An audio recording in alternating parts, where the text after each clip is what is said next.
السلام عليكم ورحمة الله وبركاته دمان خيارتا سو دواada waa mar kale oo barnaamij kale iyo Kista TV barnaamijkeena maanta insha Allah taala waxaan ku qaada dhigi doonaa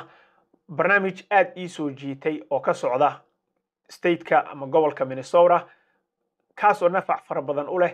caruurta yaryar hadda soo koraysa kuwa teenagerska ah iyo dhalinyarta yar cuslaatay intaba barnaamijkan ba xiisa gaar ah iyo shay marka waxaan damcaynan insha Allah taala idinkana aan idin la wadaago don't forget to subscribe to the channel horena u sii share gareey hadii uu ku soo gaaro videogan barnaamijkan ka hadlayo waxa waaye caruurta waxaad ogtihiin in qaar ahaan kuwa ku nool qurbaha in ay dhibaato far badan ay ku qabaan xagga free time-ka ay haystaan xilliga weekendiga ah iyo xilliyada after school-ka ah waxaad wada ogtihiin in caruurta markay iskuulka ay ka yimaadaan ay time fara badan helaan waalidiintana aysan ka warqabin timekoodaas iyo xilligaas waxa ay ku samaynayaan badankood inta badan waalidiinta waa fiican yihiin laakiin dhalinta badan ee halowda waa dhalinta timeka faraha badan haysata hesha bad influence-ga dadka xun la dhiilgareeya waxaa marka arrinkan void-ka ah oo haddii odaygii shaqo uu aaday maamadina ama shaqo ay aada ama program kale ay ku jirto busy ay ku tahay in caruurta ay ku dhacdo in ay helaan time free ah on their hands markay time free helaan ayaa waxaa ka faa'iideysta oo soo buuxiya booskaas dadka xunxun oo dhan waxaad garanaysaan in caruurta after schoolka markay ka yimaadaan haddii banaanka u baxaan oo kale ay ku dhacaan in ay la kulmaan kuwa gangs ah kuwa maandooriyaha ka ganacsada kuwa maaragtay in si qaldan cunugii loo influence gareeyo oo saameyn loogu yeesho ayaa dhacda waxaan galay database-ka ama website-ka inmates-ka ama dadka maxaabiista lagu hayo database-ka haddii aad geliso magacyada especially state-ka Minnesota waxa ku soo baxayo in any magac Soomaali Cabdi Axmed Cali Ismaaciil whatever aad geliso waxa ku soo baxayo wax ciida ka fara badan oo Soomaaliya oo magacaas wata oo dhalinyaro yaryar oo da'yar ah oo loo haysto inay wax dhaceen inay wax dileen inay daroogo lagu soo qabtay in ay iyagu naftooda maandooriya wax ka qaadanayeen in ay maaragtay waxyaabo fara badan baa ku soo baxayo marka programka aadka ii soo jiitay ayaa waxa lagu magacaabaa Twin Cities Youth Soccer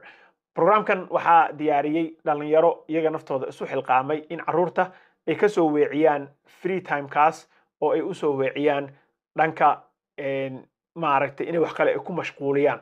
dhalinta intii ay ku mashquuli lahaayeen sportska inay ku mashquulaan oo tababaro ay qaataan baroniga ay cayaaraan tiimam kale ay u dhacaan waxaan oo dhan ay soo diyaariyeen marka programkaas wuu soo jiitay Twin Cities Youth Soccer TCYS baa la yiraahdaa qofkii rabo wuu heli karaa Facebook kulli way leeyihiin baan u malaynayaa laakiin rag dhalinyaro ah oo tababaro fiican bixinayo oo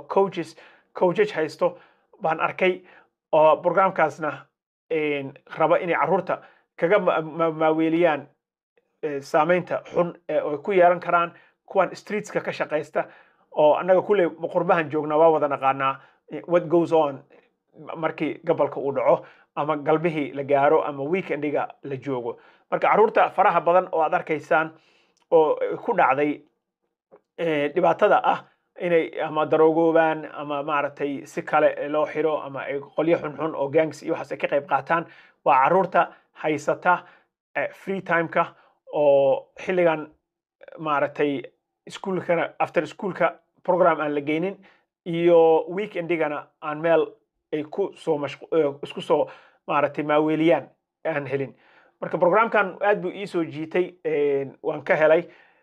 ani idinkana waxaan rabaa insha Allah taala in aad bal ila aragtaan programka wuxuu leeyahay heerar buu kale leeyahay sida hadda aan arkayay caruurta yaryar kuwa teenagerska ah iyo dhalinteenan yar cuslaatay intaba program bay kulli u hayaan laakiin caruurtaada haddii aad rabto inaad uga faa'iideyso aniga waxaan soo jeedin lahaa in after school program aad madaxa u geliso ina weekendigana timekooda kulli aad la socoto waa program soo jiitay insha Allah taala interview ama waraysi ayaan waxaan ka qaadi doonaa kulli coachka tababarayaasha oo programkan wada iyo ragga isu xilqaamay intaba laakiin waa program soo jiitay wuxuu siinayaa qofka ardayga ah ama cunuga wuxuu siinayaa oo tababarka ku jira meel uu maaragtay family ka dhigan karo oo aan ahayn de libraryada iyo meelahan kaloo laga ugaarsanayo waxayna ka helayaan programka noocan oo kale ah haddii aad kuwa gaalo u geysato oo programyada basketballka iyo waxaas haysto still waxaa laga yaabaa influence inuu kaa galo laakiin dadkan waa dad Soomaaliya oo islaam ah oo marka dhaqankii iyo culturekii iyo cunugii inuu ku badbaado bay boqolkiiba boqol u fara badan tahay insha allahu tacaala waxaad naga dhowrtaanba waa inaan idiin soo daayo waraysi aan ka qaadayo kolley coachka laakiin program ahaan waa program aan aad uga helay in caruurta loo sameeyo after school activities iyo in loo sameeyo weekendiga inay ka qayb qaataan activity ay helaan ay ka qayb qaataan gaar ahaan sportska waxaan ayaan dhaweyto daawanayay wiil askari ah oo shariif ah oo Soomaali ah oo la hadlayay community fara badan ama dhalinyaro fara badanba oo meel ay isugu yimaadeen oo hallway ah ninkaas wuxuu sheegay in waxyaabo fara badan uu ku soo dhex arkay maadaama 1993 93 dalkan uu imaaday programskan hadda aan ka warramayo kuwan derbiyada taagan kuwan daroogada gadaayo kuwan maaragtay hubka wato dadka dhacayo gangiska waxaan dhan wuu soo arkay kolley laakiin waxaan kaga badbaado u dhahay waxaan ku jiro u dhahay basketball baan ciyaari jiray dhahay ama kubadda kolayga ayaan ciyaari jiray programkaas baan kaga badbaado u dhahay fitnesskiisa workoutskiisa dadka ula associate garaynayo waxay ka duwanaayeen dadka xunxun oo wadooyinka taagan oo kale marka programkaas kaas oo kale unbuu la mid yahay cunuga marka waa in loo sameeyaa wax kale oo uu ku mashquulo uu ka faa'iidaysto gaar ahaan